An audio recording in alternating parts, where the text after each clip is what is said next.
said, talk about time and streaming just when I was about to go to bed. That's my favourite time to watch a stream.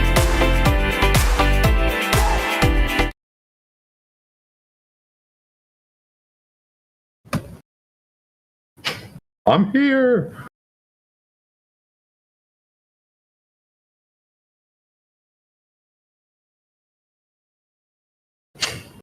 God.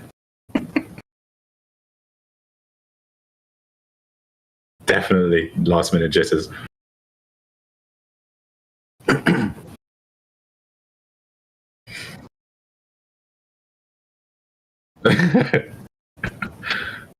Well, nobody says I use Ubuntu, by the way, but I might as well start saying that because that's kind of my thing.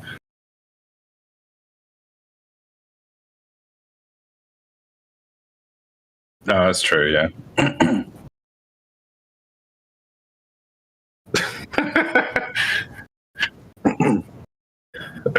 Some of them.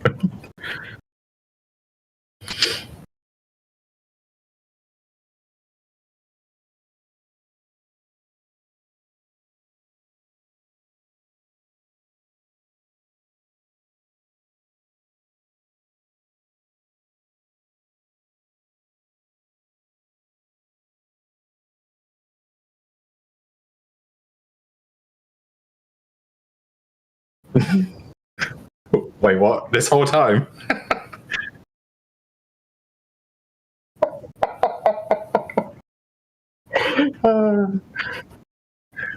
Well, damn. That's weird. Yeah, okay. They were probably definitely WTFing. Okay. All right, hey everybody. We're live. We're not prepared for this at all. TFL is here. He's way more prepared than I am, which shouldn't surprise anybody. We're winging this as much as one can wing literally anything. And we're going to try. The way we've had to do this, if you'll notice, is that we're having to share the Discord window through OBS, and then I'm going to have to manually switch between the screens that we're sharing. So in the chat below, and of course on a different workspace I have the chat, so if you say something in the chat, there's a good chance I'm going to miss it. So I am watching chat on my phone now, so I might be able to see it. The good thing about having too distracted. Good thing about having two people is at least one of us should be able to pay some attention to something. Although there's no guarantee of that either. So. True. So the point of today's stream is that's a good question, because we're going to talk about scripting. We're going to do a little bit of scripting. TFL is going to school me on how to script things. But that's like the most general description of what we're going to do, because I have no clue what... I'm not prepared for this at all. This is like the most raggedy ass sort of stream ever. Yeah, well, we do this again. I promise I'll be more prepared, but it's okay. It is fun nonetheless. I'm sure they'll enjoy it. We're just gonna BS for the next hour and a half. We're gonna talk a little bit about scripting. So let's start off with this. You know what? Okay. TerminalForLife. What is your favorite part of scripting? Why do you enjoy it so much? I'm very curious. Interesting. The power. It's nice to feel like I can basically do anything with my, well, more or less anything with my system with just a few lines of shell code. So that's pretty nice. I guess. What else? I can do programming without breaking my brain. Like I don't have to do like C crap. I can just jump into shell programming and do a whole bunch of really cool stuff without typing out lines and lines and lines of code in something else that, you know, that is not so abstracted, if you know what I mean. Yeah, that's cool. See, I'm not a shell scripter at all. I don't do bash scripting. I don't consider myself someone who does it because most of my stuff comes from other people. So I have very few that I've done myself, like that are actually.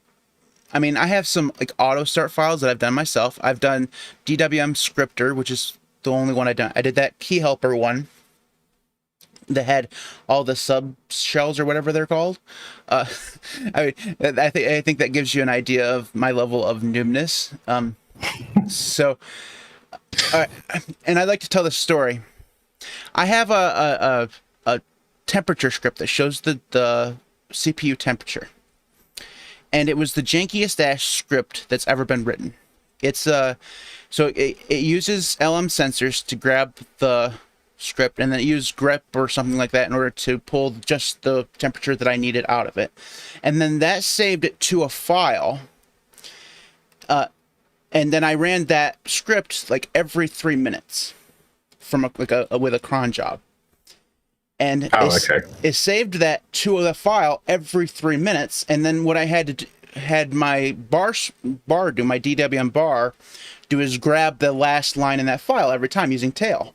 Oh my God. I got it. Yeah. So I thought it was perfectly fine. But then when I went through and it's legit. When I went through and did a distro hop, I realized that file that cron job had been saving to for the last 3 months was 15 gigabytes. Because holy crap! It just had line after line of fetching the temperature for the CPU every 3 minutes. It never deleted anything. Wow. Yeah, it's just so. That's my level of noobness. Also, I've realized TFL is that when I switch to my screen on the Discord here, and then I move to a different workspace, it disables my desktop sharing, so nobody can actually see my desktop using that. So this is completely borked. Yeah. Discord is trash. So what we're gonna end up having to do is so when I need to share my screen, we'll actually have to share it through Discord. And then when I want to share your screen, I'll have to share the Discord scene. This is okay. I think what we should do is say screw scripting, and somebody needs to come on and tell us how to use Discord and OBS, because it's obvious that we have no clue what the hell we're doing. It's just ridiculous. All right. The only other way I can think of is if you just simply share your screen. Don't worry about my screen or anything like that. Just simply record just your screen, and then I can just try to advise you. It'll be a little bit awkward, but I can still try to advise you. Well, we won't need to see your screen until you share something, and it'll be easy enough to just switch to that when I need to. But until that point, I'll just keep mine here on the screen. That makes sense. Yeah, that works. Yeah, that works. We did get together like I don't know, like 40 minutes early or something, like half an hour early, and we tried to organize ourselves. But, that was basically a waste of time because we didn't organize ourselves. Yeah, it was a fail. All right. So anyways, so I think what I'm going to do is we're going to open up. What we should have done is make sure you actually had these scripts so that you could. Yeah. There's another. It's going to be a lot of fun. Yeah. So somebody says, "Can I get a link for the Linux cast, please?" Like, bro, you're on the channel. I don't know what you mean. If you're talking about the GitHub stuff from my GitHub stuff, it's in the video description. And you can find a link to TFL stuff in the video description as well. You just have to go to his channel to find it. Yep. I don't have a... Plus, no one can actually share links in the chat, so asking for a link's not going to actually help. Oh, you mean the Discord channel? Yeah, the Linux Cast Discord channel is not public, so you can't join it. Sorry. Yeah. Maybe someday it will go public, but I'm weary of it. So what's your repository called that has the files that you want to show me? Is that the one that's just scripts? It's just scripts, yeah. Okay, I'm cloning it now. Okay, that's quick. Yeah, there's not like okay, half of these scripts are literally just echo icon. It's literally. Okay. So if you see CPU icon to sh, you go into that. It's literally just the shebang, and it's the echo icon. Because I use this for the bars, and I like to be able to change those icons when I do racing without actually having to go through and edit the SL status thing, because you have to rebuild the SL status thing from scratch, you know? You have to recompile them. It's not as if it's a big deal, but I don't want to do that every single time I change an icon. So I just put the script in the SL status thing, build that then, and then I can go through and change these scripts to different icons if I want to. That's a good idea. I'd probably do the same thing, actually. Unfortunately, you can't do the colors from the scripts. You have to do the colors from the SL status, because that'd be cool, because then I could just change the colors in the scripts. But again, you can't do that. Because although, you know, SL status just uses xset root, so you could use something like those bash, what are those called? Exit codes? I remember escape sequences. Exit, escape. I mean, I'm very close to the word, you know. So I could use something like that to change those colors. I don't know how that would work with SL status, but would you work with xset root for sure? And then I could use like mouse events. Maybe that's something I could do someday. I don't know. Yeah, so my chat has just suddenly updated that there was nothing for ages, and now suddenly it was like a whole crap ton. So yeah, I missed a whole lot. Yeah, I gotta change from top chat to. Oh yeah, live chat. Yeah. And I can't actually do that. Of course, I can't do that. Hello everyone, by the way. And small, I see you're there. He seems to get a kick out of me saying small, because reasons. Okay, back to tiling. All right. Yeah. Been doing this now for 13 minutes. I haven't done a damn thing. Okay, so I'm going to go into, let's focus on, let's see here. All right. I want to learn about here docs. Can you explain here docs for me, TFL? Sure. Mind if I show you instead? I think it might be easier to show you. Yeah, give me a second. I will change so that people can see you. Yep, there we go. Okay, so I wish I could load up AutoExec here, but I can't, so it's going to be a little bit janky. So if I do user bin environment bash, my usual kind of thing, and I'll use usually I will like incorporate a while read loop, but that's going to be a bit overkill to begin with. So you can just use cat. So cat is going to, from standard input, read the contents of all this stuff.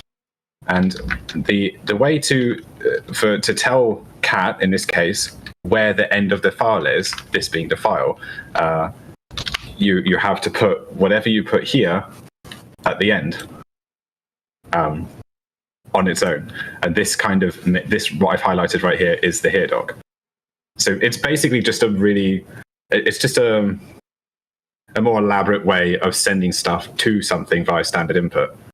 So you could use this to, say, in a script, send a line by line something or the other. So I think I've used this, and by used I mean I copied from somebody else. In my DWM Racer script, I went through and used a here doc to put in the dwm.desktop file. So, and that has several lines of things that you need in order to send to start the DWM from the display manager, right? And I use here doc in order to put that into the dwm.desktop file, because it doesn't exist. You had to create it in the script. So you could use that to cat into like another file that you're creating inside of a script, right? If that made any sense at all. Probably to cat into a file? No, you don't. There's no catting into a file. I've got another idea that might make it a bit clearer. So that is that one. And because I'm using a dash there, I can get away with just putting tabs in because they're ignored. That's just a bashism. I just thought I'd get that out of the way. So this is ignoring the tabs, quite literally the equivalent of using something like printf and saying example 1, new line, example 2, and then piping that into cat, assuming cat reads from standard input. I think it does. So that should, if I were to enter that on the command line, I'm assuming that would show example 1, new line, example 2. So it's like doing that, hopefully that makes it a little bit clearer. Okay. So if in my DWM or my DWM Ricer one, I used cat to actually input into another file. I could probably use like echo into a here. Could you use like echo or printf into a here doc? Something, because what I did was I used that to basically print out into the .desktop file. Well, you can use a Line here by doc line. to put something into something. So you can cat and then incorporate this here doc and then essentially redirect that into something or pipe that into something. So you can pipe the contents of this into, say, dmenu, for example, and then dmenu would show example 1 and example 2 as options. Okay. Hopefully I didn't jump ahead too much there. Well, no, I'm just... I think the way I ended up using it there and that... Because, well, I mean, you probably can actually see how I did it. It's in the... What's it called? That's a good question. I don't think it may not actually be in there. I don't... It's in a different repository, because of course it is. What? Oh, okay. Yeah. It's in the, it actually has its own repository, DWM Ricer. Okay. Yeah. Okay, sorted. And it's the .sh one, yeah. Cool. It's at all the way at the end. Okay, of course it is. Oh, and I see, end of file. Yeah. I'm just trying to find the start of it because everything's okay. Yes, I got it. Yeah. Yeah, it has to use sudo because it's in Etsy. I've never seen a here dot like that before. That's breaking my brain a bit. I'm sure it is. I'm totally, Sending man. that Total directly. noob. Is that even valid syntax? I didn't even know that was valid. It works. That's bizarre. Yeah, I'm gonna guess it's just like, yeah, okay. Well, I learned something new. Yeah, that was unexpected. So I would have ordinarily done something like that, but apparently you can do that the other way around, and it doesn't matter which order you type that in, assuming this does still work, which I assume it does. Yeah, it does. Yeah, I just learned something cool. I am still going to put that on the end just to make it clearer, but I guess it doesn't really matter. Anyway, yes, that is exactly what I was on about. Yeah. So is using cat there appropriate, or should you use something different? It's inefficient. It's definitely not efficient because you're bringing in an entire program there when, as I usually say, some people might not agree with me here, but the bash is more than capable of doing it itself. I'm assuming using bash. So you could do something like while read, do done, and then bring in the here doc and do your stuff and send that stuff to the file if you want. And here would be printf. This is what handles actually echoing that data, but that data, thanks to the while read loop, is being sent to the file. And the reason I put this at the end, or one of the reasons, or one reason why I would say and insist that you still do that, is because it makes it easier to understand what's going on. So in this case, bear with me. So in this case, this is printing each one of these lines that you feed into it, as though you literally went printf, blah, blah, blah, sd, fa, sd, and so on and so on, and then the next line and so on. I've realized that your while read loops is probably something you struggle with as well, but oh well, we're here now. I struggle with everything, so everything that you... so it really does... Maybe I should start with the while read loop then. Well, you probably should learn... I mean, first let's learn how to spell bash, and then we can move on. There, you know, okay, that's basically where I am. You know? Right? So... That's how you spell it. I'm complete and utter noob. The fact that this script exists in the first place is just a shocker, because I did write it like myself, right? I did get other ideas from like the here doc. I had no clue when I wrote this. I had no clue what a here doc was, and actually I had forgotten what a here doc was again after this because I never used it since. But I'm trying to learn. So, like I said, the fact does this make more sense now though? It does a little bit. I don't I think I'm thinking of it wrong because it's just, I don't know how to explain it.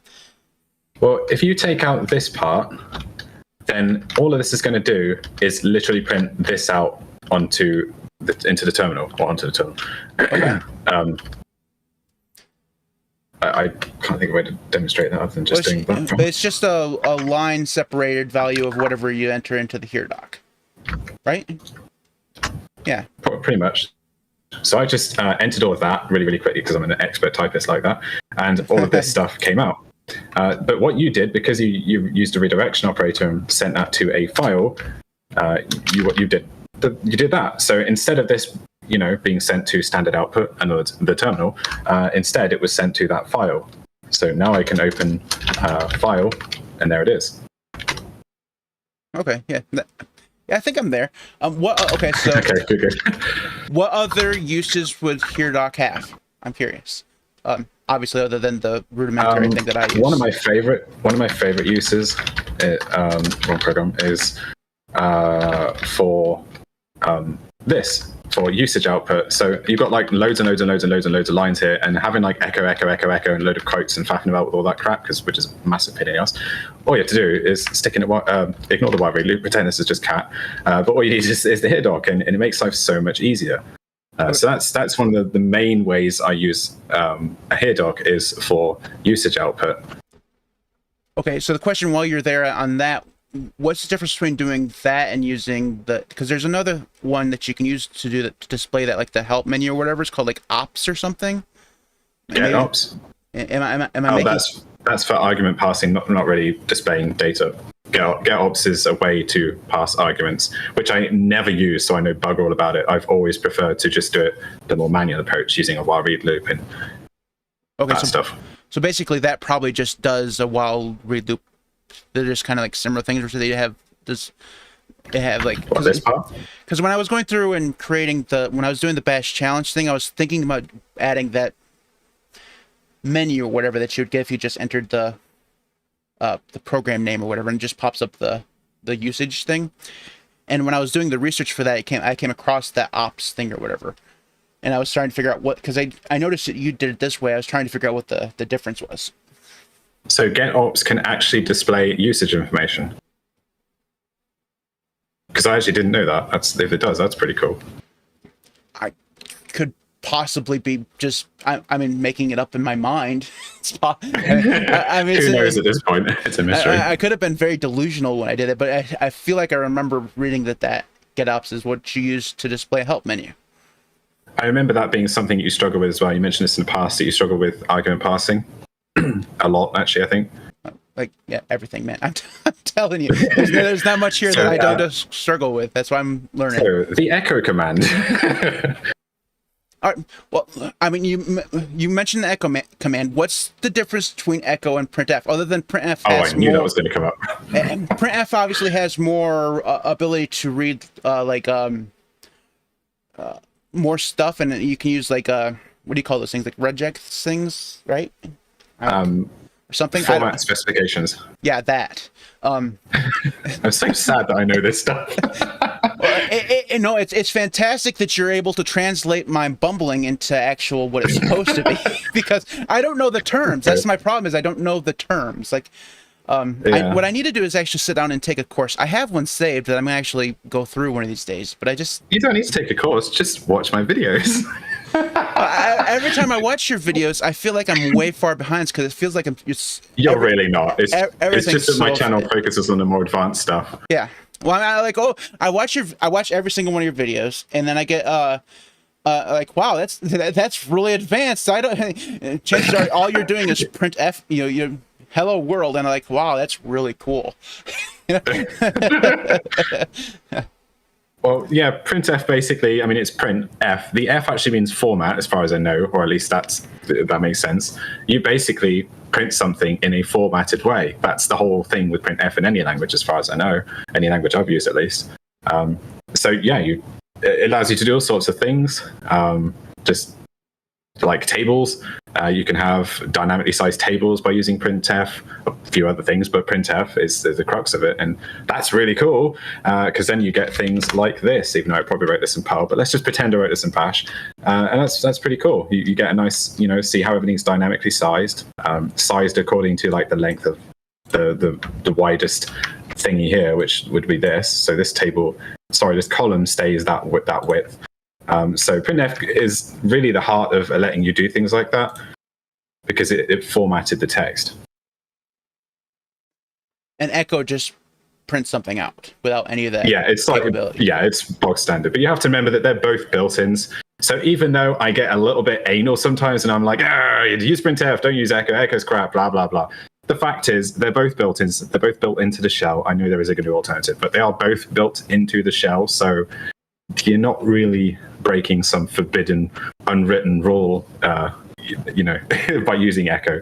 The only thing with echo that might be worth keeping in mind is that my echo is not probably like your echo. Your echo, you probably use that to expand escape sequences like that, for example. Whereas my echo does that by default. So it will depend, how echo works depends on how you have it configured. Okay, I don't have it configured. I just use whatever. Yeah. So by default, you will have to use that E-flag, I think. Okay. But there's a special. Oh, you use ZSH anyway, don't you? I do use ZSH. Yep. For the pretty colors. If you were using Bash, and then don't blame me. If you're using Bash and then you sourced a file, then if you had echo configured in a different way then I had it configured and I programmed only for mine, then you would get screwed over. Okay, so that's interesting. So is that a good reason to use printf instead, because printf would correlate better between systems? Frankly, you're probably going to be fine using echo, unless what you're writing is intended to be sourced, such as it's some kind of plugin or something for Bash. Okay. Otherwise, you can just get away with echo, as far as I know, unless they've somehow they've like compiled Bash without echo support or something weird like that. Okay, you mentioned escape sequences. Escape sequences are the things that you use to create colors in Bash, right? But there are other escape sequences, right? So can you explain those a little bit more? I remember the colors. I got those down. What are the other ones? Okay. You don't have to go through all of them. I'm assuming there's a lot. I don't even know. There are a lot. Yeah, there are a lot. So that's new line. You know what the new line character is, right? Yeah. Yeah. Okay. And the R one's an interesting one. So if let's say you're doing like echo. Let's go for printf, because again, who knows how your echo is configured. So printf, and let's say something, and then new line character. Well, let's not have that new line character. So if I were to execute that, let's put this on. Let's pretend this is actual commands. Why am I doing it like that when I can actually just execute it? Okay, so printf something. Yes, that doesn't quite work how I thought because of my prompt. Bear with me. Oh, wrong flag. There we go. Probably still won't work how I'm thinking it. Something, not quite how I was thinking it. All right, that was a fail. Let's try this. Let's try this again. So, okay, printf, load of stuff, and what do you see? Well, you see sad, FASD. Wow, I'm just going around in circles here. How can I word this in a way that actually makes sense? Let's say you're within a script and you use printf. There is no prompt, so that's the thing that's tripping me up right now. So there's no prompt, you're in script and you're using printf and you're printing some gobbledygook. And then you have printf again, but let's say you want to get rid of this on the same line, because printf is picking up, since there's no new line character here, it's picking up right here. But if you use the R escape sequence or escape character, what it will do is it will actually delete all of that until the start of the line and then start printing whatever you put after it. This can be really, really, really useful if you have some kind of counter. You can just like scrap the existing value. Say if you're counting up to 100% or something, you can scrap the existing value and then reprint the new value. And that's how a lot of times people are getting these really nice counters to display properly. So that's just one escape sequence I thought I'd put some time into because it's a really cool one. That is cool.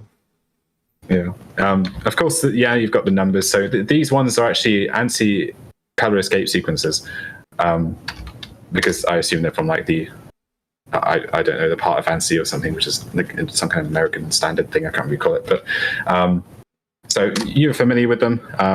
I guess should I run through some of them, do you think? If you want to, sure. I don't mind. If not, we can, because you did a whole, Either did you do it on a video or did you do it on Oh a yeah, stream? I did, didn't I? I think I did a video on that might have been a stream, but I did something on it. Yeah. Yeah, because that's where I learned it was from you. So, Oh, okay. I learned the escape sequences. Of course, then I always called them exit sequences. So I mean, Oh yeah, where yeah. it's hard. Don't do that. I mean, it's just, Okay, I guess I'll just go over some really quick ones then. You've got 30 to 37. Those are your regular colors. So 37 is white, 30 I believe is black. So 31 is red, 32 is green, I think. 33 I think is yellow. I might have that the other way around. 4 is blue, and a whole bunch of others. I think 5 might be cyan. I almost remember them all off by heart. That's pretty sad. So there are those colors, 30 to 37, but then you have 90 to 97. A lot of people, they like me back in the day, I would cheat, and I forgot about the M, by the way. I would cheat, and I would actually put in something like 1, 2, which actually means bright, if I remember correctly. So 97 is very, or can be, depending on how your terminal is configured, can be very similar to bright. And you might see that I'm like separating these out with a semicolon. This right here, it's just one digit. You've got some like attributes, like kind of like changing a font to bold or italic or something like that. They're not changing the color, but they're changing the actual attribute. So you have 1, for example, being bright. 2 is dim. And then you've got a whole load of others. There are loads of really interesting ones, like italic and flashing and all that kind of stuff. So you can actually mix and match these stuff and these things. And you can also set background colors and do all that stuff, which I actually cannot remember how to do because I never do it, but that is possible. So the general gist is you've got the attribute, which you can set, and then you've got the actual color itself, the foreground color, I should say. And you can mix and match these. So if you want a brighter, not necessarily bright or bold or whatever, however you want to call it, but you want a brighter or a lighter red, you would choose or can choose 9.1, which would be a lighter red. Or you can choose a darker red, or the so-called normal red, and you can choose that. Or you can say actually have a bright red and add the bright thing, attribute, and then say 31. Or if you want to have a really, really, really bright red, go for that. And so on it goes. So hopefully that was at all interesting. that was cool. So I'm gonna eventually try that out in the exit route for the DW bar script, because then I could set the colors from there instead of having to use the stupid patch that they have in order to change colors. The way One thing I totally forgot to do was actually demonstrate that.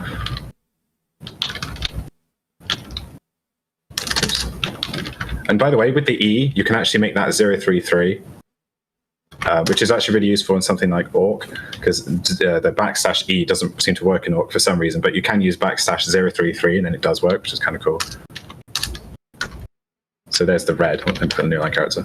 We get the red, and then the bright red, or dim red, or a lighter red, and so on. Man, that is really cool. Excuse me. All right, I think we've been ignoring people for a while. Oh yeah, yeah. Sorry about that, people. All right, so take some pressure off from me, chat. Are there any questions you'd like to ask TFL? We'll ask them in the chat. And he is our Bash expert. Is there anything that you want to know about Bash to lead us along just a little bit? And while we're waiting for questions, let's ask a complicated question. Explain to me while loops. I don't know anything about them. Assuming you know nothing. You want me to explain the while loops? Sorry, I was reading chat. I thought you were talking to chat. Okay, so you wanted me to explain while loops? Yeah. Well, we could try to have chat explain while loops. Some of them, their explanations should be fairly interesting. I'm assuming some of them probably know what they're talking about, and some of them are probably like me and have. They probably know how to spell while, but probably not. That's as far as I go. So, explain. I have no clue. To me or chat? Definitely you. Okay, right.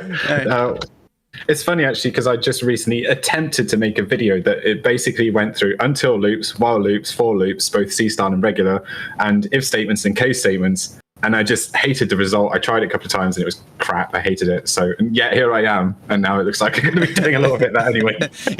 You're gonna, Curse you.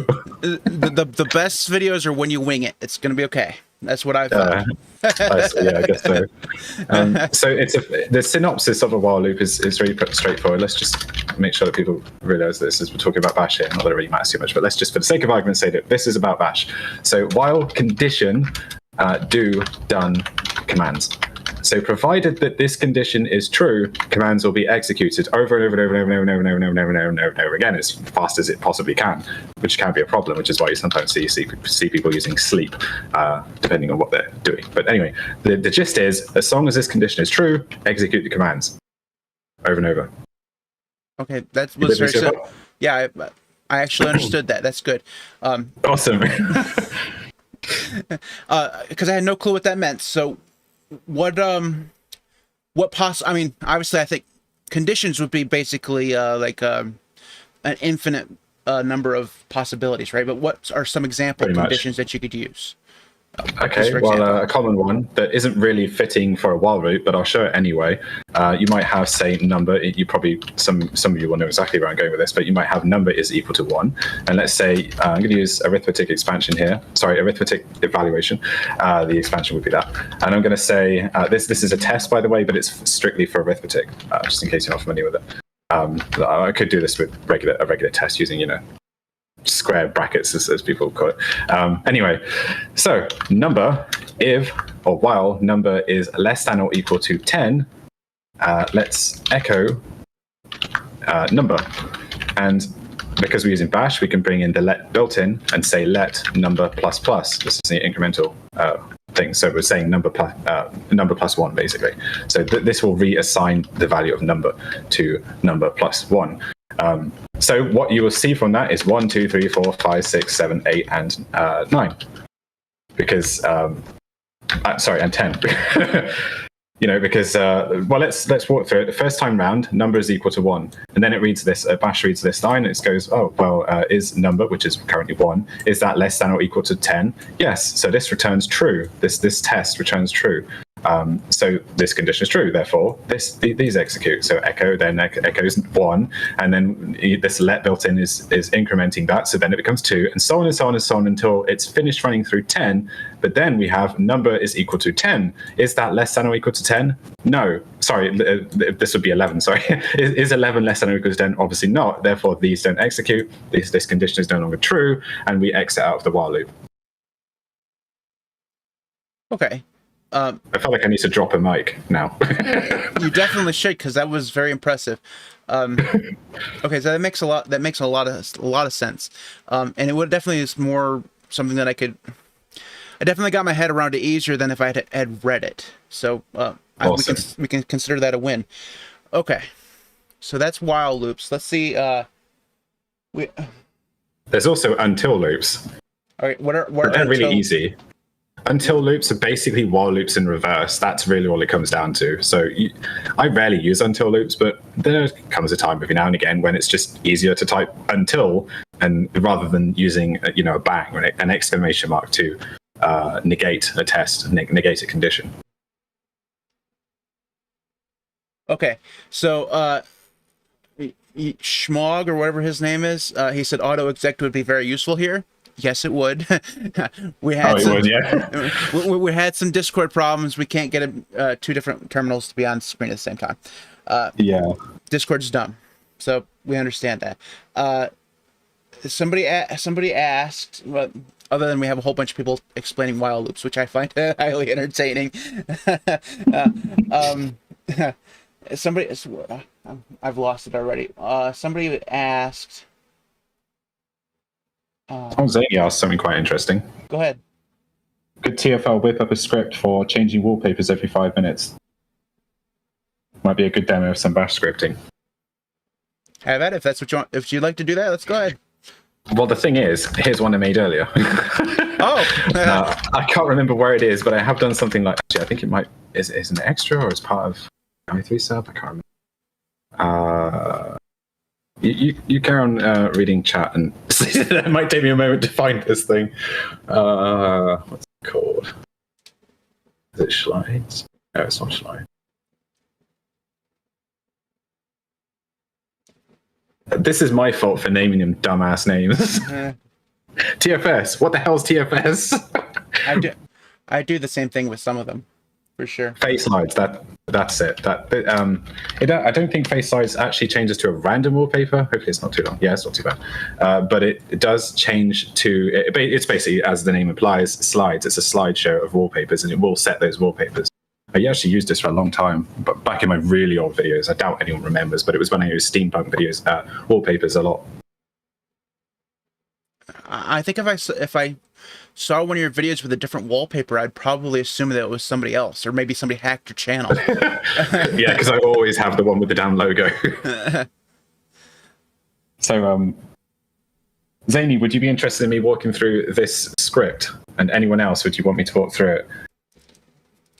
I'm interested. Well, you're interested. Well, screw the rest. Screw everyone else. I'm the only one that matters. What are you talking about? Do you want me to walk through the whole thing line by line? Do the stuff that's most interesting to you, the stuff that you think would. I mean, you've already talked about the while loops and stuff like that, so we can kind of summarize those. Okay. It doesn't have to be line by line of the while loops. So I'll skip all of that and that and that and that, and I guess it really just comes down to this. So it's been a while since I've actually looked at this code. Hopefully I can get in the right mindset. So we've got a test for whether something is a directory here. This will presumably be the directory in which to gather or to use to set wallpapers. So I have to check that that's a valid directory. I love to test in scripts. It's always important to try to catch errors and handle them accordingly, and make sure the code isn't unnecessarily running, breaking things. I always try to make things robust is what I'm trying to say. Okay, so we've got a while loop here, and the use of this colon here is actually synonymous with true. So it's sort of a pro tip for you, I guess. It's a shorthand for true. All elite shell programmers use that. I'm just kidding. But it is pretty handy. It saves a few keystrokes, so it's kind of cool. Anyway, and this is, some people ask me, this is valid in Bourne Shell, if I remember correctly, but do not quote me on that, because I don't deal with Bourne Shell as often as I do Bash, so that might be misremembering. And of course, whenever I say Bourne Shell, I'm referring to a Bourne Shell derivative, not literally the original, the OG Bourne Shell. Who has that these days? Who just has that installed casually? Anyway, this while read loop is infinitely executing. Notice the condition is true, so it's always going to be, executing. It's like, as long as the condition is true, execute. So the condition is always true, because this is true, if you see what I mean. Mm-hmm. Okay, so then we got this for loop for current file in this. So what's going on here? Well, this is a form of a variable expansion, and this is this is what I tend to refer to as substring removal. I think I refer to it as. This is basically stripping the / because I am adding a / here. So just in case the user does provide something with a / at the end of it, I needed to handle that. Otherwise, it would be an error, because of course there is no //. If that makes sense. I'm using glob finding pattern matching. So this is essentially going over each of the current file becomes each one of the images, basically. So we check the image exists and is a file, and if not, we continue to the next iteration in the loop. How are you with your for loops? I know they exist. Oh, okay. Well, okay. I could go over for loops. I don't mind. I've used them a couple times, but it's the variable expansion thing that you were talking about that threw me for a loop. Oh, at this part? Yeah. Okay. What does it mean for variable expansion? Explain that part, because I guess the idea of variable expansion is it changes how that variable expands, it changes what it is expanded to. It doesn't reassign that variable. So if you have value is equal to 1, the number 1, and then you call that value and you do something like, I don't know, you do something fancy here with variable expansion to get rid of that 1 and it becomes an empty value. you haven't reassigned, you've only changed how it's expanded. You with me so far? What do you mean expanded? Like got. And usually when well, you use I'm showing my noobness here. I don't know what. It's okay. It's okay. You mean because usually when you use bear with me. So value is equal to 1. Now, when I call that value with a variable, with a variable, I call the variable with echo or something. That then it doesn't. I don't know if technically expand is the correct word here because it's not expanded in the same way that brace expansion is expanded. But I might be getting a little bit too pedantic with the word choices here. But let's just say, to make things a bit easier, that it is expanded. So this then becomes 1. Because we know that this variable, you know that variables, they store values, they store data, right, basically, and you can call them, all that kind of stuff. So in that sense, it's expanded to the value of 1. So when I echo if I echo value, the shell will just see that as echo 1. So that's why we get echo 1. That's a general gist of it. Okay, so that's I think I was taking the word expansion too literally, because usually when you say expansion, it means to grow bigger, right? So I was something in my mind. Kind of expansion. Yeah, see, my mind just went, in the wrong direction. That's okay. It's understandable. You're looking at it from an English perspective as a writer, and that makes sense. Yeah. Not, like I said, not a programmer. Yeah. Okay, so I'll continue with this one example just for this. So let's say the user enters a directory they want this program to get images from, and actually Faye will then set those backgrounds based on those images.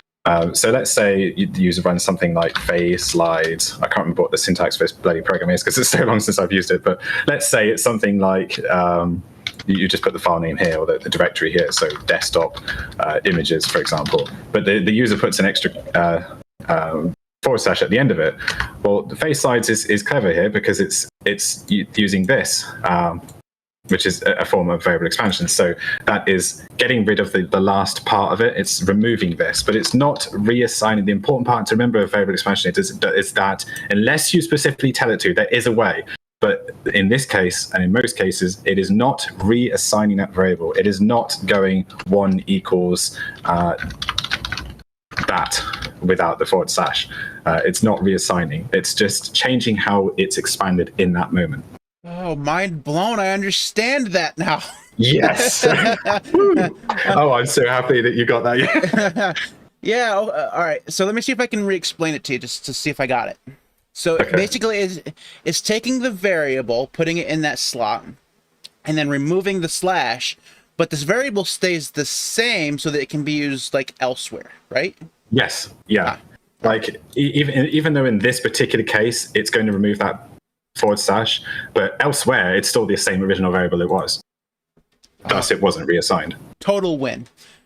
That's awesome. I'm so happy. I thought I butchered the explanation. I was in my mind, I was thinking, oh my God, he's not going to get this. This makes no sense. I've always thought that the whole light bulb moment thing was like a metaphor, but I literally felt the light bulb come on. I understand now. Yeah. That's great. Okay, you can continue on with this, the script now. Okay. I'm sure I'll get confused somewhere else, but I understand that part now. I'm glad you stopped me to get me to clarify that. That's brilliant. It'll probably help people as well who are watching this video. So for blah, blah, blah, blah, pattern machine, blah, blah, blah. Now we have this test. I already explained that, didn't I? Okay, so there's this if statement. We have a negation operator, negation operator here, which is of course a bang or an exclamation mark. And remember, with an if statement, it's just a command. Usually it's just a command. It isn't technically always a command, depending on how you want to see a command. Again, I get quite pedantic, but essentially the if statement, all that does is test for the exit status of what you put in that condition part. And that condition part, by the way, is pretty much the same as those loops, or can be. So, for example, here I've got a command. I've got an actual program, Faye, running, and I'm checking for that exit status. So if this exit status is not true, then this will execute. If this condition doesn't do what I'm testing for, then this will be tested, and then this will be executed. If that makes sense, are you with me? Mm-hmm. Yep. Okay. So that was just the logic part of it. What about what is it actually doing? So Fey is I can't remember what that is. I think that's to say don't use a certain kind of special file. This is what actually sets the background as centered, and this is the file. So this. The current file that for loop is iterating over. So this is basically setting that background. But if that fails, then we get this, the error message. This is just using a function. I always have my own little error function. It makes life so much easier. It makes dealing with error messages much easier. Easier to read, easier to deal with. So yeah, that's basically just setting an image. I'm not 100% sure what I'm doing with regards to sleeping, because it kind of looks like it's just setting them all in one hit. So we do have a sleep here, though. So if the image fail, right, okay. I did write this in a little bit of a strange way. I do apologize. So if this succeeds, we do set the background, then this condition is no longer valid. So therefore, we test for this. But these commands are still run. Whether they fail or succeed or whatever, whether the condition is true or false, these commands still will execute. So therefore, we do change this background. Hopefully, it succeeds, and if it does succeed, then we sleep for a given interval, and we do away with the output and stuff. And that's the general gist of that script. Really, that's the main part of it. Okay, that's really cool. So because it's in the while loop, so it's going to go over and over again because it's always true. And then it's just going to run through all the images or whatever in the file that the user gives it over and over until it gets to does it loop, or does it just go to the end? Well, because of the while loop re-executing this for loop, it is in effect going over each one of the files over and over and over again. If I didn't have the while loop, it would just run through each one of the files in that directory, one of the files, but once.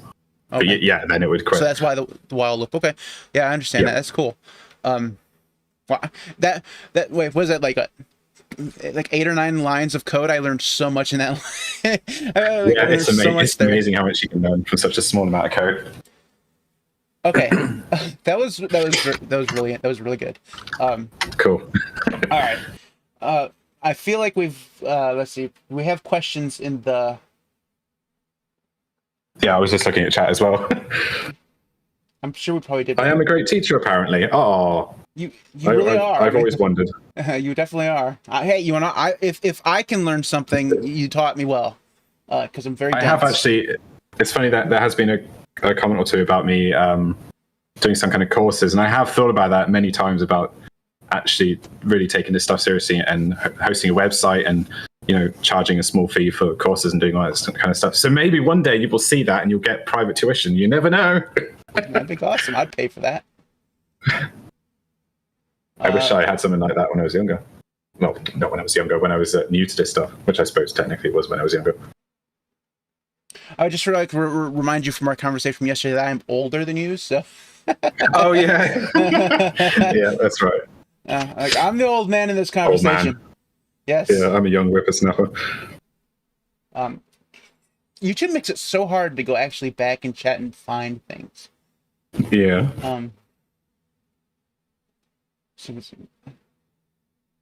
So when you run the script, you have to pass it a directory, and that input is 1. Yes, Zany, you got it right. Remember the 1, that $1, that's the first positional parameter. That is the first argument the user gives. So if you put in phase slides and then put in something, it's that something that becomes the first positional parameter. Okay, so Drishal, I'm probably butchering your name, said I would also like to learn about bash functions. Oh, okay. That's cool. I could go over that if you'd like. Yeah, go ahead. Okay. Do that next. This took a totally different path than I thought it would, but I'm loving it. It's basically like doing my regular videos, but I'm actually having live prompts, and this is great. This is so much better than doing my usual videos. If we just went over one of my scripts, it would have been, I don't know, kind of boring. So, bash functions, school us TFL. Okay. So once again, the usual shebang. I'm only doing it just force of habit, I guess. It's not always technically needed, but that's a whole other story for another day. Okay, so functions. There's a few ways to write a function. You can say, actually, I've never used this method, so I could be wrong here, but I'm pretty sure it's function, and then you've got the name or word, as Shell would see it, that being the synopsis or the syntax. So function, word, and I believe it's just that. The opening braces and closing braces. And by the way, just so we're clear, they're not called squiggly brackets. They're called braces, okay? I call them squiggly brackets, okay? I can't help it. It's the way it works. Okay. I'll just pretend I didn't hear it. Okay, so function, word. I really hope I have the syntax right. Usually I just do... no, I am missing. I thought that looked a bit empty.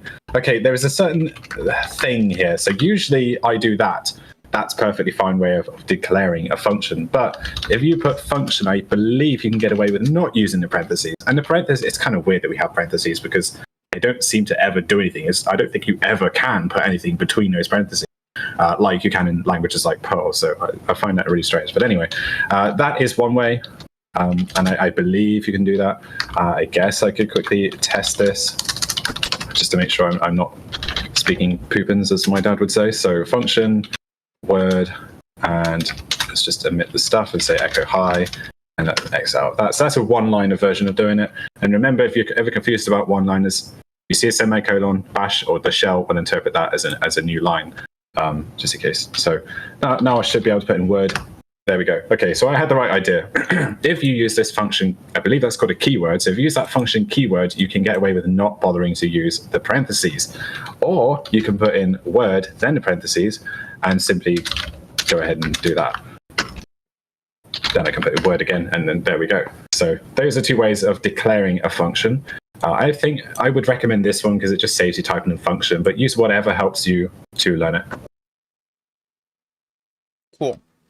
The only place I've ever used functions would be in a bash RC file, so that you can do something similar to like after the aliases that I use those. Oh yeah. But I don't even I was looking at my old bash RC file, and I don't even have those in my bash RC file anymore. So I used to have one that I could use to run a script for like downloading a YouTube video, I think. But that was back when I first learned, first started editing bash RC files. That was ages ago. Are there any can you do anything within a function like is there any limitation? Are there any limitations to what you can do inside of a function? Well, there is one really downside to shell programming versus other languages, and that is you can't return an actual value other than, like something similar to an X status, but it's actually a return status. So that really sucks if you're looking at other languages and then you look at shell programming. Like in Perl, you can actually return a whole line of text if you like, or an actual function or a reference to something. You can do a lot of cool stuff, but in shell programming, just a digit and that's it. And to add insult to injury, I believe it's just 1 to 255 like it is with the X status, or 256. Somebody can correct me if I'm wrong. I can't remember the exact number. You can beyond that though. To my knowledge, you could anything you can do elsewhere. You can more or less within shell programming. You can more or less do within a function. I'm sure there is something I'm overlooking, but never mind. It can also take positional parameters, that is arguments or fields or options, however you want to call it. So that's pretty cool. You can send a load of positional parameters to a function, which can really let you get a lot of really cool dynamic functionality using your functions, just as you would using positional parameters handed to a script. Okay, cool. Let's see here. Somebody asked, Uparkar, I'm sure I'm, again, going to butcher your name. The stream will be uploaded on YouTube as a video. Yes, it will stay up right after this. So if you can rewatch this if you want. Somebody asks, what is dev null? I think they're talking about your the script you were just looking at. You had dev null 2 into end 1 in that code they were looking at. That was that slide thing, wasn't it? Yeah. Okay, phase slides. I'm assuming it's this. Yep. This here. That's right. So this is the old school. I believe this is probably a Bourne shell script. Yeah, this is a Bourne shell script. So I'm limited. There's certain syntax I can't use because it's a Bourne shell script. And remember, when I say Bourne shell, I do mean a derivative, not the original OG. Okay, so a derivative, an example might be dash or yash. Yet another shell.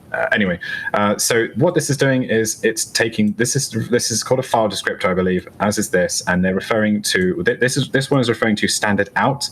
This one is referring to standard error. And by using this redirection operator here, what I'm saying is redirect standard out to dev null. Some of us know, but dev null is where data goes to die. Not the one from Star Trek. He's a badass. And then we've got standard error. That gets redirected to this is a syntax you use to redirect to another file descriptor rather than a file. So this standard error gets redirected to standard error 1. But that might look a bit strange, and it did take me ages to get my head around it, to be honest, back into there. So basically what's going on here is standard. If I remember correctly, it reads it from right to left, which is part of the confusion. So the shell, it reads this stuff from right to left, redirection stuff. There's all sorts of underlying priorities and orders and things that makes the whole thing really confusing. But I'll try to avoid that. So first, standard error gets sent to standard out, and then it sees this, and it's like, okay, so send standard out to dev null. But at this point, standard out is also standard error. Now, if I have anything wrong, I'm sure some smarty pants in the comment section will tell me. But I believe I've always understood that is how it works. So in layman terms, I'm just sending standard out and standard error to dev null. And this is the OG way, the Bourne shell method of doing it. In Bash, you can do something a bit easier. It's just that. So this lovely little bit here just means standard error and standard out, so it's much easier in Bash. And that's that. Okay. Someone asked if you would explain your prompt. I believe they're talking about your PS1 prompt. Holy crap, that's a lot, because my prompt is rather. Yeah, that might be a bit too much for. I could be here a while. Okay, it's quite complicated. Let me just ask you this: why did you change from the one that had like the rearranged arrow? Like it was used to have the arrow that went out and then came back in. You know what I mean? You changed to this. So I was curious why you changed. The one you had right before this one. Some of your older videos. It doesn't matter if you can't remember. Oh, my old prompt, like. Well, I guess I wanted my prompt to be less obnoxious. The old prompt had a lot of these Unicode characters, and it was a little. I felt like it was a little excessive. So I wanted something a bit simpler. A simple arrow pointing right, it suffices. And I get this stuff because I'm in a Git repository. So once I'm in a Git repository, I get the output depending on how that Git repository is doing, and then I get a special character here, to denote whatever this is talking about. I guess that will have to do. Okay, and I have a question. When you were running like Printf earlier in your on the command line, and it did the output, but it also had the prompt stay on the same line. Why did that do that? Because I never seen that before. Oh, okay. Whoops. So printf hello. Well, there is no new unlike echo. So with the echo, a new line character is always added onto the end, unless you otherwise specify, which I believe is the n flag, lowercase n flag. So with printf, that new line character is not added to the end of it. You always have to add that new line character, of course, if you want it. And when I say new line character, I mean that. Right. So now it's on a new line, and the prompt can begin again on the next line as it normally would. But if I do that, well, the prompt is going to start at the end of it because I didn't provide a new line character. So the prompt is doing exactly what it's being told to do. It's just ZSH handles this properly. But I believe ZSH will actually do like hello and then put that on the end of it, and then you get the prompts on the next line. Yeah, it does. So that's the reason why I got better. confused. Yeah. Oh, yeah. That makes sense. That's one good thing I like about ZSH actually. I don't understand. Oh, it puts that percentage sign there to tell you that it's created a new line on its own, probably, right? Yeah, that sounds about right. Okay. Yeah, all right. Yeah, you don't have to go through and actually explain your prompt, but maybe that's an idea for a video for you later on. Yeah, it's a really. It took me a long time to get all that sorted. It is quite complicated. So even for me to try to describe everything and walk through it, I mean, walking through AutoExec was a pain in the ass enough. I think I have talked about it before in a video, but I can't remember.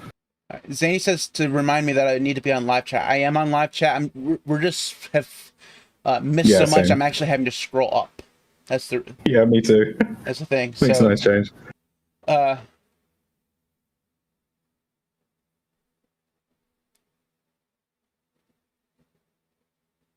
Bruce's eclectic world. I don't know what you're referring to. Isn't this part of scripting? I don't know what you mean. What you're talking about.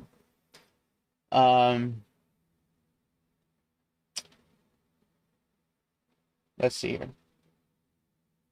Yeah, I don't know what he was referring to either. Zany, you need to stop blaming me for shit when YouTube goes wrong. I'm just telling you, man. It's not my fault. It's not my fault. Yes, and I'm going to quote this. Yes, it should, unless Matt accidentally does something. Zany asked a good question. Doesn't it get tricky remembering which directory you're in with just an arrow? Because I forget. I'm so used to this. I've had it this way for many years. I forget that everyone always sees which directory they're in. But I'm so used to not seeing that, because the amazing thing here, Zany, is I know this is unthinkable. This might blow your mind a little bit. You might need to have like a breather and just really try to gather your thoughts and understand life. Try to really get your head around life again. But basically, I remember which directory I'm in. I just remember. I use the brain and remember it. That sounds way too That's much. it. There's no magic.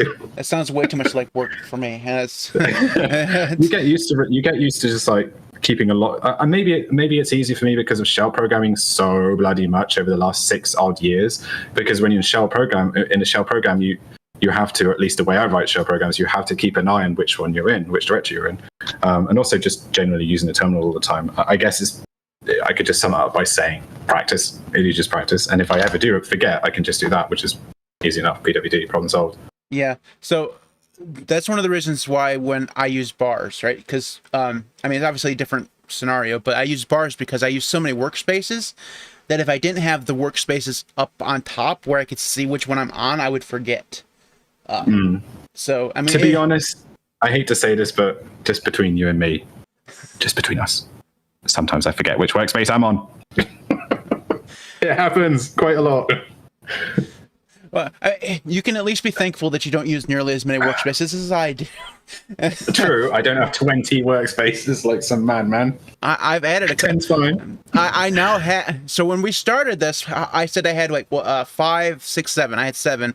I'm now up to 12. Wow. That was literally just while we're sitting here. They spawn automatically. It's the way it is. I've just spotted another question. Drishel Belaney said, "How did you get the Git status in my prompt?" Oops, wrong place.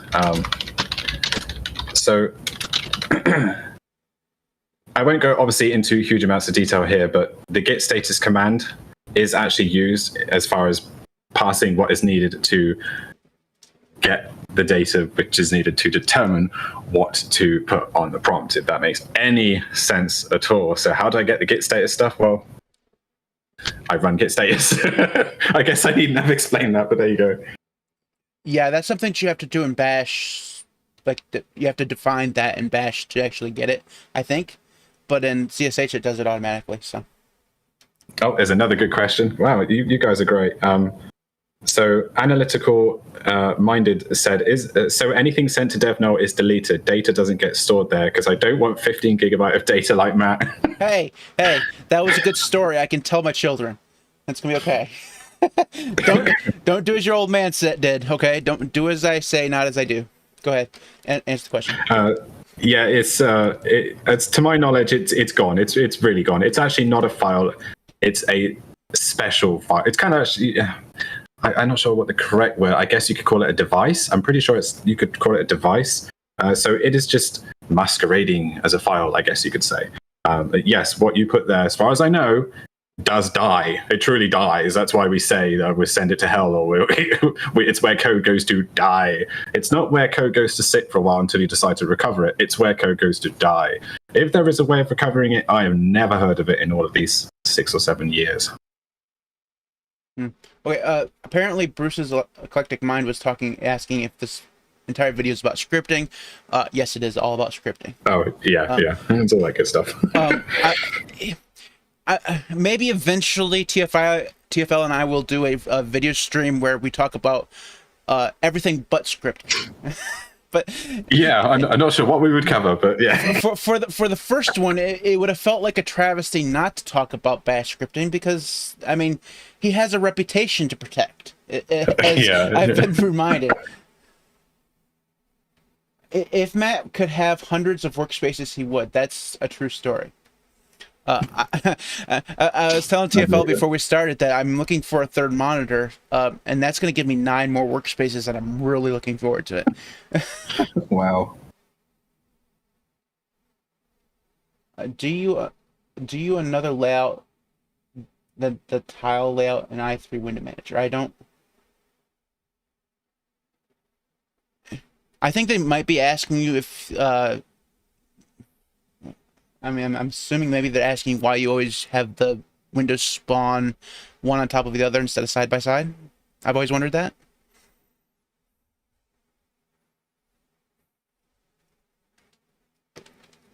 Did we lose TFL?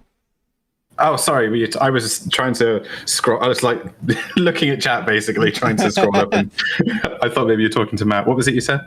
All right, somebody asked you something about your workspaces, and I didn't quite understand what they were asking, but I've always wondered why you have in i3, why you have your windows spawn on top of each other instead of side by side, which is the default. Oh no, they spawn side by side, or side by side, and basically windows are tiled by default. I have my terminal floating right now. I'm assuming that's what they mean by like floating tiled and all that kind of stuff. But yeah, everything isn't tiled. Well, technically everything is float by default. I actually just talked about this in a video I just put up, but yeah. I remember. I pay attention. So that's all covered in that. Yeah, sure. I'll try. I'll do my best. But that's all covered in that video. Okay. Let's see here. Do you use another layout other than tile in i3 Window Manager? So he did explain why he floats stuff in the video he did this morning. Well, I don't use layered or whatever that thing's called. All I use is tiled and float. That's it. I know there's like a bunch of other cool stuff like tabs and stuff, but I don't use any of that. Tabs in i3, when I first found that, I was like, oh, it's so good because it's like it's like doubling your workspace. It's like you can have more workspaces. It was so good. And when I came to DWM, I was like, oh, I'm going to miss the tabs. But if you use monocle mode in DWM, it's basically tabs. You just don't get the titles at the top. So you need like WA workspaces anonymous. I can't. My favorite things about Linux have to be workspaces and keycords. I love those two things. I'm obsessed with them. I can't help it. And the thing is they tell me that the reason why I should use Emacs is because all their key bindings are keycords in Emacs. But I can never able to get my head around Emacs enough and actually use it. Then I'm too attached to Vim, so. Rust programming string when? Well, I don't know any Rust at all. TFL, do you know neither. Rust at all? Yeah, no, I have no interest in Rust. You'll have to look at something else. I know that's a meme now where you rewrite everything in Rust. Yeah. Maybe I gotta learn Bash first, and then maybe some Python, and then maybe I'll get some Rust in me. I don't know. But that's a long ways down the road. I tend to just stick with so-called interpretive languages, and I'm not really interested. I mean, those low-level compiling languages, sure, they're really cool and everything like that, and there's certain you can do tons more. But oh my lord, the amount of effort and the amount of time you have to put into just to get simple stuff done. Nope, I nope out at that point. Drishel asked why I haven't tried Doom Emacs. Doom Emacs is the one that I have installed. I just, haven't got into it nearly as much. My problem with Emacs is that it just does too much stuff. It makes me feel lost. Like did you know you can play Tetris inside Emacs? Like by default. Oh, that's cool. Like, Wow. like it's cool, but it does a ton of stuff like that, and I just don't understand. I mean, it's weird. Like, I mean, I could understand if you could add that functionality, but the fact that it's there by default, it's really weird. Somebody asked if you could explain case statements. Yeah, I was just looking at that. Okay. Well, can I explain if statements first? Because I think that'll make it easier to understand case statements. Yeah, go ahead. I'm sure I'll learn something just no matter where you start. Okay. So at the beginning of time, okay, it might be too far back. Okay, user bin environment bash because reasons. And so if condition, then fee, jeez, I thought that was done for a second there, and then commands. So that's the synopsis of an if statement. Did I cover this a second ago, or am I just having flashbacks of that video I tried making? I think you did the while loops in this way. Oh, okay. All right. So yeah, if condition, then commands. Well, a case statement, and oh, no, I've skipped ahead a little bit. So remember, you've got elif. So elif condition, then commands. And you can have numerous numbers of elif even, and then you can have the final one, which is else. So you don't need special condition here. That's for elif. So else, if none of these are valid, then commands. So let's run through this. If this condition is true, then execute commands. But if this condition is not true, then try this. If that condition is true, then run commands. But if this condition is not true, then we look at these. And they just execute regardless, because there's no extra condition here. So that's the general gist of an if statement. And remember, much like a while loop and all that kind of stuff, this is, as I said earlier, it's just testing for exit statuses. Don't know if it would do a return status, but generally speaking, it's just checking for statuses. There's no magic going on. Like some people think that this is special syntax for an if statement, but it's really not. It's just its own thing, really. It just happens that it goes well with an if statement. Anyway, so that is an if statement. Now, a case statement is essentially a nicer way of writing an if statement and can be really, really flexible and useful.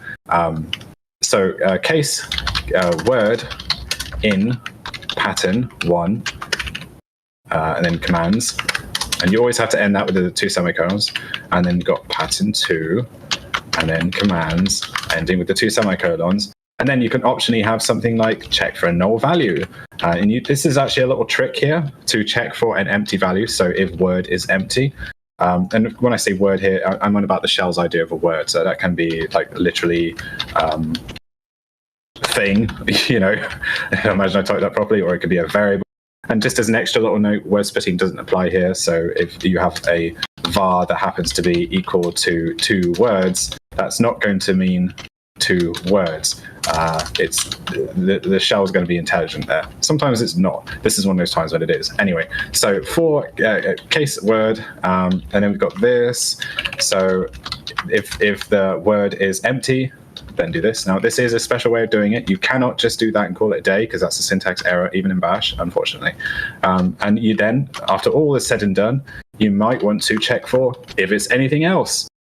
Glob, just like in regex, or similar to regex, will be nothing or something. So that this will actually match this. That's why you have to put this first if you are wanting to match for that as well as this. Anyway, so if it's neither of these, if word is not equal to any of those things, then execute commands. And we end a case statement with ESAC, case reversed, basically. So you can put any number of these pattern thingies here if you want whole different patterns. And by the way, this is glob pattern matching, not glob filename pattern matching. Just so that you knows, and you have to make sure that you do not quote the special glob characters, otherwise the shell cannot properly interpret them, because the globbing is part of shell, so you cannot quote protect those. You can quote protect some other stuff. So for example, if I wanted to say home and then something, I can't just go ahead and quote the whole lot, because this special glob character needs to be interpreted. And this is, I might have misled, this is not for glob filename pattern matching. It's just imagine like word is home. I might be going off on one here, but anyway, that's just a statement and an if statement. Hopefully that helps. So you'd use a case statement in like for a script that requires a user input of something, like if the user inputted this and then do this, if the user inputted, You can do, yeah. Yeah. All right. Yeah. I mean, think that's what you're not restricted to use it like that. You can use it anywhere really, but yes, that is a very good way of doing it. And one of the reasons why, if I just bring up that case and synopsis type thing again, is because one of the reasons why is you've probably seen maybe Zany or me do this is you can say or. So this is really cool. You can have this or here, which means match this or this. Or that, yes, you can use numerous ones. It's really cool. And each one of these little thingies here is just called pattern matching.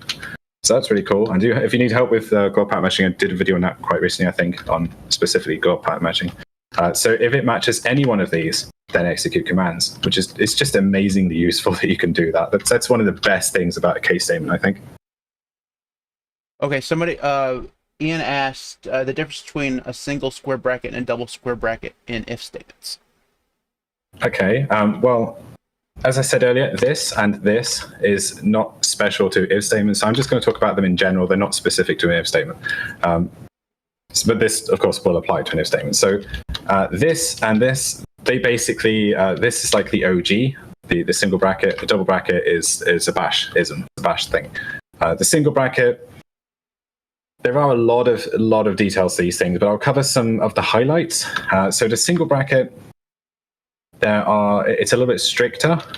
So if I were to just test for, say, home being equal to the value of this, which would be valid in my case, then this would return true. Remember, this is just a command. This is actually just part of the shell. Anyway, it's so, I believe it's built-in actually. Don't quote me on that. So one of the drawbacks of this type is that you will have to quote this. But one of the great things about this particular kind of thing is that you don't have to quote protect that because word splitting does not apply. This is one of those situations in which word splitting does not apply, which is pretty cool. So you don't have to go like this because, again, word splitting does not apply. There are several times when word splitting does not apply. This is one of them. I love it. Okay, so that's one particular thing. Another thing is that this kind of test will actually allow you to do glob pattern, not glob file name pattern matching, but glob pattern matching, which is incredibly useful. So you can have match equals, wrong around actually, that is word equals match, which is great, where that match would be glob pattern matching. So that's amazing, being able to have all of that ability in that thingy. But guys and girls, it gets even better than that. Matt, you love this. I'm sure you already know about it, but whatever. I'll say it again because I love this. One of my favorite features. Regex. Actual regex right there in the shell. And that's one of the reasons why that double bracketed test thing is fan-bloody-tastic, because you just have regex right there. But once again, like that case statement, remember not to quote protect those special characters because the shell needs to interpret that. So that's just a couple of examples. There are tons of other things. Precedence comes to mind a lot. Certain syntax, it varies a little bit, but those are just two examples. There would be too much to go through right now. You would be sick of hearing my voice if I went through all of them. Okay, the next one, ZSH and Bash have different globbing syntax, right? I believe so. I think ZSH has extra globbing features. But I'm just guessing. It's been a while since I used ZSH. I think I looked at it recently and did find out that ZSH had some additional globbing functionality. Yeah, I think, and Dishal also asks if ZSH has regex. I'm positive it does. I imagine it does. Yeah, I mean, the differences between Bash and ZSH aren't all that much. It's just ZSH adds a lot of the stuff that you'd have to build into Bash. Things that Shopt does in Bash is done by default in ZSH. That's basically the difference. It does a few things otherwise, but they're both.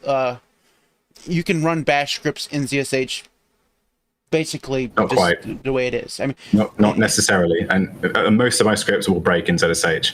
Really? The biggest difference. The biggest difference is built-ins. This is one of the fundamental reasons why I ditched ZSH and did not. This is why I'm not making tutorial videos about ZSH unit scripting, because I Bash is where it's at. That's the common denominator, I suppose you could say.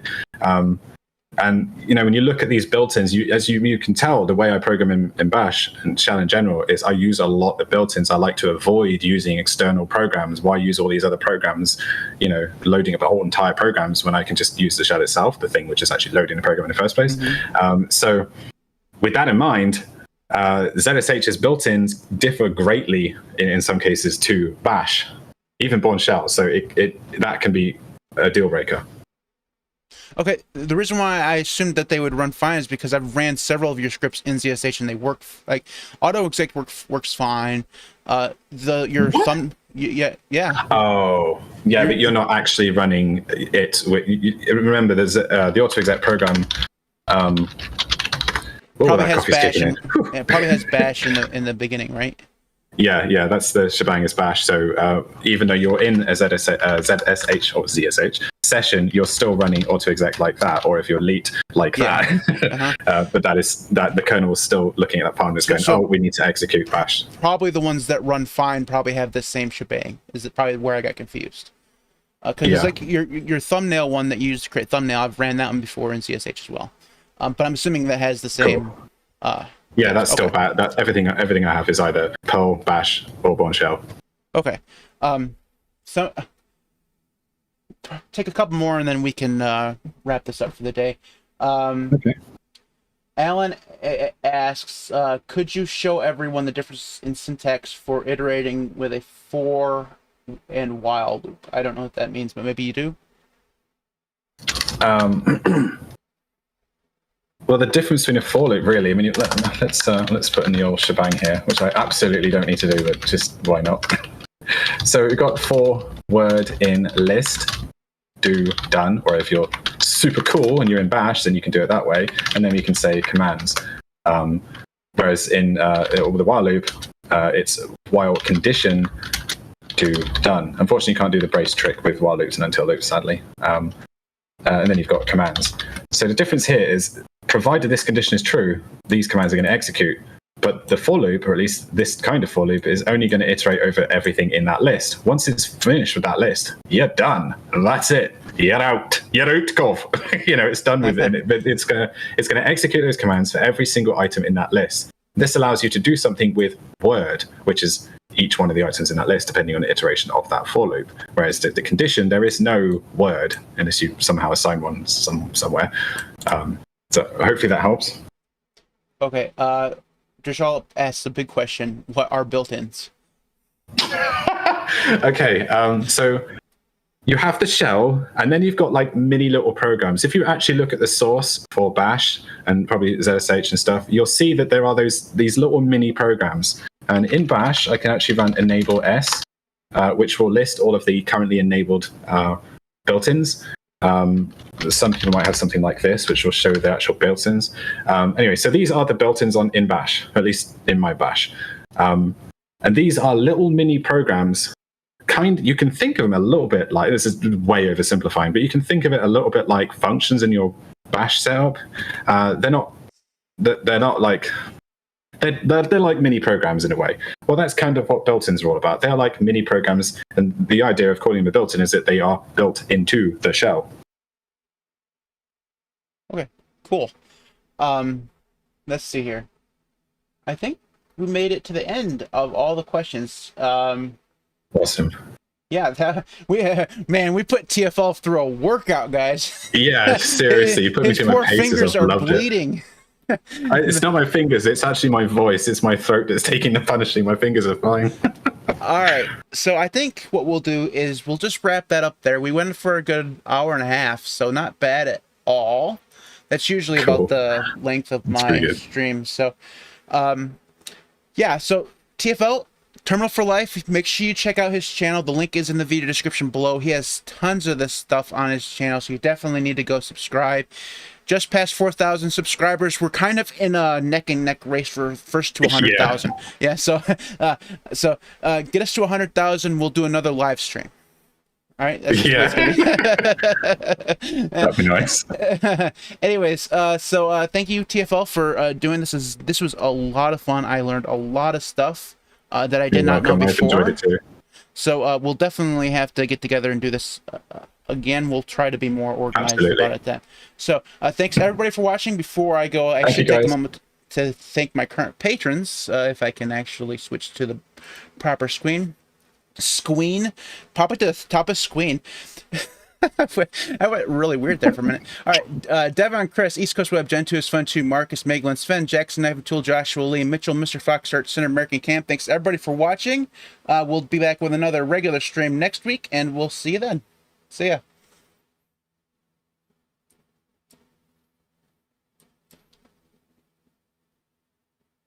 Awesome.